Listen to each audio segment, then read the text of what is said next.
What this aspirant journey has taught you? Compared to earlier, I have become more consistent in my studies. ಸಿಗೋದು late ಆದರೂ but confirm ಆಗಿ ಸಿಗುತ್ತೆ. ಅದು ಸಿಗೋವರೆಗೂ ಬಿಟ್ಕೊಡದೆ ಮಾಡ್ತಾ ಇದ್ರೆ 100% ಸಿಗುತ್ತೆ.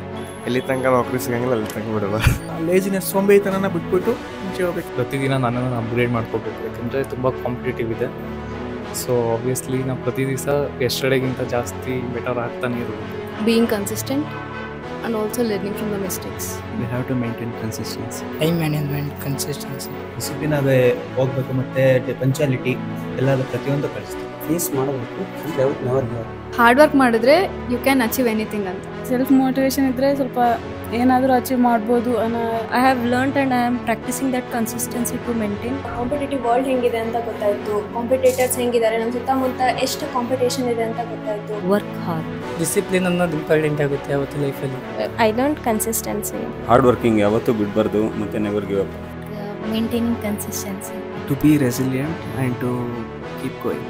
ಡಿಸಿಪ್ಲಿನ್ ಅನ್ನೋದು ನಮ್ಮಲ್ಲಿ ಬಂದಿದೆ. ಲೈಫ್ ಟೈಮಲ್ಲಿ ನನಗೆ ಬೆಸ್ಟ್ ಫ್ರೆಂಡ್ಸ್ ಸಿಕ್ಕಿದ್ದಾರೆ ಆ್ಯಂಡ್ ನನಗೆ ತುಂಬ ಸ್ಟ್ರೆಂತ್ ಆಗಿದ್ದಾರೆ. ಒಂದು ಕಾಂಪಿಟೇಟಿವ್ ಫೀಲ್ಡ್ ಇದ್ದಾಗ ಈ ಥರ ಸಪೋರ್ಟರ್ಸ್ ಇರಬೇಕು ಅಂತ ನಾನು